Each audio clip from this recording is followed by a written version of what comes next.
Don't nothing to વરી. આપ જોઈ શકો છો કે લેવલ ઇઝ 213 અને અત્યારે ફ્લો લેવલ સાથે 212.5 સુધી અમે મેન્ટેન કરી શકાય.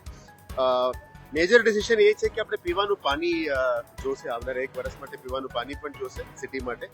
અને અહીંથી આપ જાણો છો કે નિમેટાનું પણ અંદર ઇન્ટેક કન્ટિન્યુઅસ ચાલી રહ્યા છે અને નેક્સ્ટ 6 મંથ્સમાં જે બીજું નિમેટા 2 પણ રેડી થાય એટલે વધારનું અમે એમએલડી પાણી ખેંચી શકાય એ પણ જરૂરિયાત છે સિટી માટે.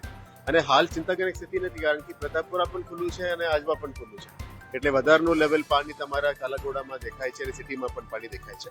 એટલે આજવાને અત્યારે ખુલ્લું જ રાખીએ છીએ જેથી કરીને જે પાણી અમે છોડી શકાય અને પ્રતાપપુરાને કન્ઝર્વ કરીશું. આજે સાંજે લગભગ 5-6 વાગે પછી પ્રતાપપુરાની 2 રેડિયલ ગેટ છે એને ક્લોઝ કરીએ જેથી કરીને ત્યાં પણ પાણી ક્લોઝ કરી શકાય. અને અહીંયા 212.5 લાવ્યા પછી જરૂરિયાત પડશે તો બેકફ્લોમાં અમે આજવાની લેવલ પર વધારી શકીએ, ત્યારે વરસાદનો માહોલ પત્યા પછી. હાલ વરસાદ કન્ટિન્યુઅસ છે એટલે અત્યારે અમે આજવાને ખુલ્લા જ રાખ્યા છે જેથી કરીને પાણી જઈ શકે. પણ સિટીમાં કંઈ ચિંતાજનક સ્થિતિ નથી.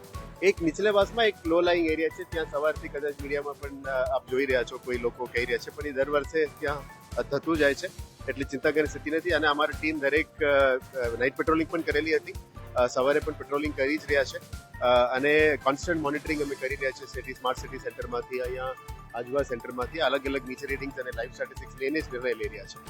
એટલે એક સાયન્ટિફિક મેથોડોલોજી એડોપ્ટ કરીને કરીશું. અમુક ગાઈડલાઇન્સ પણ છે, વોટર કમિશનનું ગાઈડલાઇન્સ પણ છે, નવલાવાલા કમિટીનું રેકમેન્ડેશન્સ પણ છે ફ્લડ મિટિગેશનનું. એ બધાને ધ્યાને રાખીને અમે આ નિર્ણય લીધેલા છે. અને અત્યારે વડોદરાવાસીની એ જ રિક્વેસ્ટ કરીશ કે ચિંતાજનક એવું સ્થિતિ નથી, અમે કોન્સ્ટન્ટ ટચમાં છે અને સિચ્યુએશન ઇઝ અંડર કંટ્રોલ.